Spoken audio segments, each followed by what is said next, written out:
আসসালামু আলাইকুম সবাইকে। আশা করি সবাই ভালো আছেন। তো আজকের বিষয়টা হচ্ছে যে ধরেন আপনার ফোনে পর্যাপ্ত পরিমাণে এমবি বা ডাটা আছে, কিন্তু তারপরেও আপনার ফোনে ইন্টারনেট সংযোগ হচ্ছে না বা ইন্টারনেট চালাতে পারছেন না। যেমন Facebook, Instagram, WhatsApp, TikTok, Likee ইত্যাদি, এগুলো কোনো কিছুই আপনি চালাতে পারছেন না। তো এমতো অবস্থায় আপনি কি করবেন বা কোন উপায়ে আপনি এটা ঠিক করবেন এবং আগের মতো স্বাভাবিকভাবে আপনি নেট চালাবেন? তো দেরি না করে চলুন শুরু করা যাক ভিডিওটা। তো আপনারা প্রথমেই যাবেন সেটিং নামে অপশনে, মোবাইলের সেটিং নামে একটা অপশন আছে, আপনারা এখানে যাবেন। যাওয়ার পরে এই যে দেখেন উপরে দিক দিয়ে সিম কার্ড অ্যান্ড মোবাইল নেটওয়ার্ক নামে একটা অপশন আছে, এখানে আপনারা ক্লিক করবেন। এখানে ক্লিক করার পরে এরকম একটা ইন্টারফেস আসবে। তো আপনাদের যেই ফোনে এমবি বা ডাটা থাকবে, আপনারা যেই সিম ইউজ করে নেট চালাবেন সেই সিমের নামে ক্লিক করবেন। যেমন আমার এখানে আমি দুইটা সিম ইউজ করতেছি, এয়ারটেল এবং বাংলালিংক। তো মনে করেন যে আমি আমার বাংলালিংক সিমে আমার এমবি আছে, কিন্তু তারপর আমি নেট চালাতে পারছি না। যদিও আমার এই সমস্যাটা নাই, তবে আপনাদের এই বিষয়টা আমি ক্লিয়ার করে দিচ্ছি।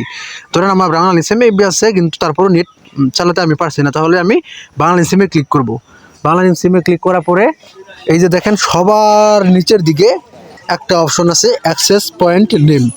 হ্যাঁ, এখানে ক্লিক করবেন। এখানে ক্লিক করার পরে দেখবেন এরকম একটা ইন্টারফেস আসবে। এটা হচ্ছে এখানে এই যে তিনটি ফাংশন দেখতে পাচ্ছেন, এটা হচ্ছে ইন্টারনেট সেটিংয়ের তিনটি অপশন বা ফাংশন।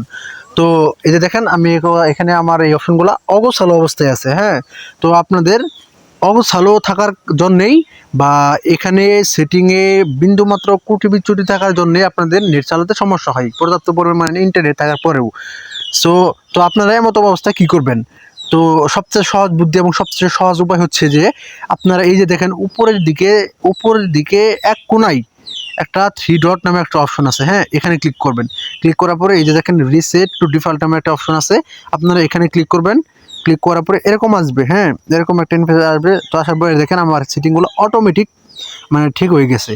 তো এখন আমি স্বাভাবিকভাবে আগের মতোই ইন্টারনেট ইউজ করতে পারবো, কোনো সমস্যা হবে না। সমস্যা ছাড়াই আমি আগের মতো খুব ভালোভাবে নেট চালাতে পারবো, আপনারা চালাতে পারবেন, কোনো সমস্যা হবে না।